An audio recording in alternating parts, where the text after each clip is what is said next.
I got on the name like 10 years ago when it wasn't about that. It was about what I was gonna turn it into. You know what I'm saying? And that's what it is. Shout out to dude, whatever he doing, but I don't know that. It's crazy, you know, like how would you take my name and not have the decency to act? Rick Ross made millions calling himself the boss, but the name wasn't even his. He stole it straight from a real-life drug legend, and that's where the scandal explodes. Fans thought he was moving weight in Miami, but the truth, he once wore a badge as a corrections officer. He went from guarding inmates to pretending to be the kingpin they feared. That's not just irony, it's pure controversy. Lies to make music and talk about 100 keys and you think it's fabricated. In your world, 100 keys may be a whole lot to you. Where I come from, that's a weekend of work. The real Freeway Ricky Ross wasn't silent either. He sued, furious that his identity was hijacked for rap fame. And it all traces back to William Leonard Roberts II, born in Mississippi, raised in Carroll City, Florida. His real past couldn't be further from the empire he rapped about. In the mid-90s, Roberts clocked in as a Florida CO, serving 18 months before quitting. But when he jumped into rap, he erased all that. No mention of the badge, no mention of the cells. He built a character on the opposite side of the law, a flashy cartel boss with worldwide plugs and untouchable status. Hustling in 2006 changed everything. That hook, "Every Day I'm Hustling," took over the streets, sparked a label war, and earned him a multi-million-dollar Def Jam deal. His debut, Port of Miami, doubled down with stories of smuggling and drug empires, but authenticity runs hip-hop, and in 2008, receipts dropped proving his corrections passed. The internet went crazy. Memes, disses, and debates tore him apart. Was Ross really the boss? Or just a cop-turned-pretender selling dreams? You're a corrections officer. I can tell you one thing. Hello? I'm the boss. In the At first, Ross denied it all. When documents exposed him, he had no choice but to confess, still swearing his verses were pulled from real life, even if those lives weren't his. Yet instead of sinking, his career only got bigger. Chart-topping albums, Maybach Music Group, collabs with rap giants, he wore Rick Ross like it was his birthright. But the real Rick Ross was alive and notorious. Ricky Donald Ross, Freeway Ricky, born in Texas, raised in South Central LA. Locals gave him that nickname because of the 110 freeway near his house, and later the 101 properties he bought. His alias was earned, not borrowed. Freeway came from struggle. He hustled young, cutting grass, pumping gas, even selling lemonade. School failed him, and when scouts saw he couldn't read, the dream of basketball was gone. He always said the system robbed him there. Like you online, who's working as a correctional officer. Is that or is that not Rick Ross in those pictures? That was me in the photos. Okay. By the early 80s, he was chasing fast flips. His first play, buy for $50, sell for $100. He tested the product once, felt nothing, and decided to keep a clear head while others smoked away their profit. That clarity turned him into a strategist. Through a random upholstery class teacher, he got plugged into LA's major suppliers.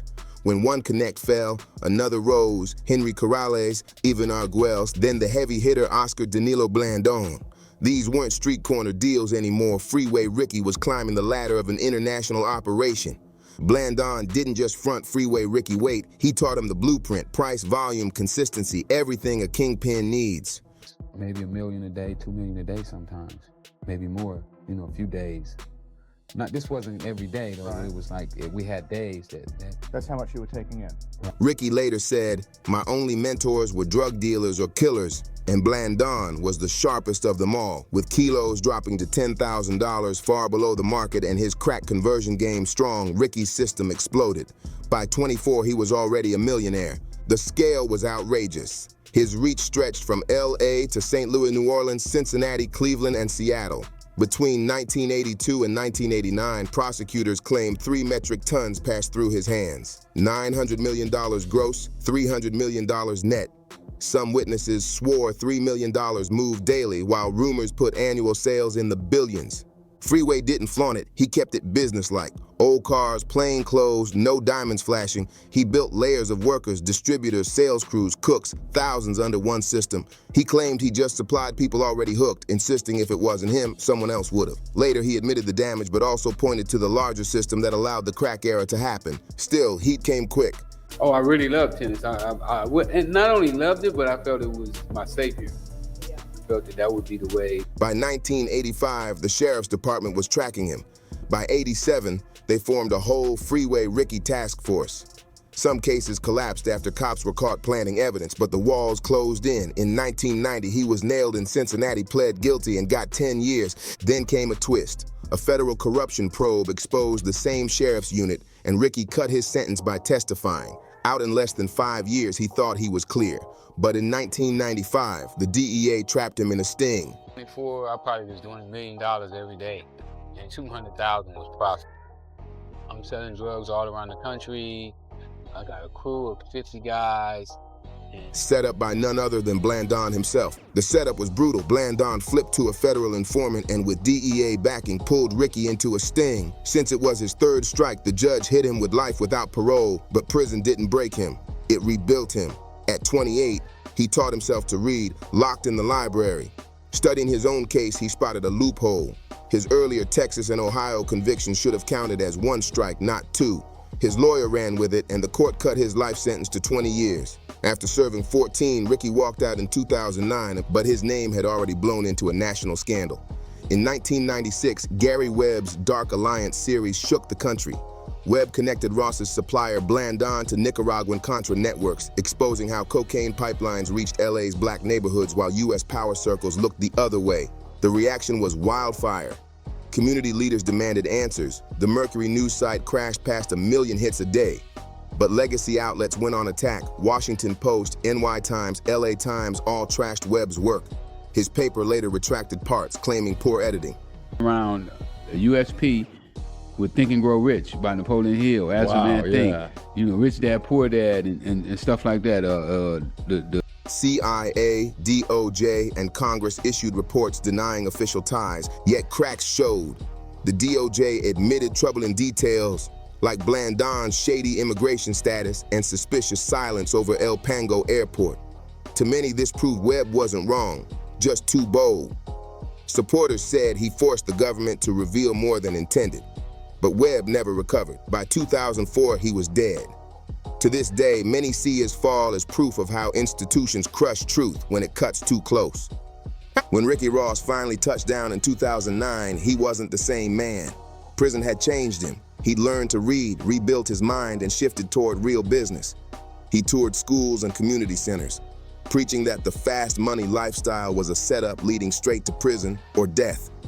He became an advocate, blasting harsh sentencing laws and demanding better re-entry for non-violent offenders. His book, Freeway Rick Ross, the untold autobiography, earned respect in 2014, and his story lived on through docs like Freeway, Crack in the System, and American Gangster.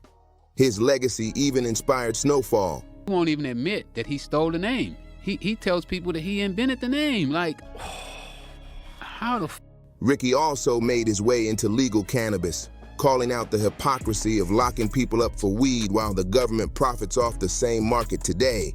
But freedom came with shock.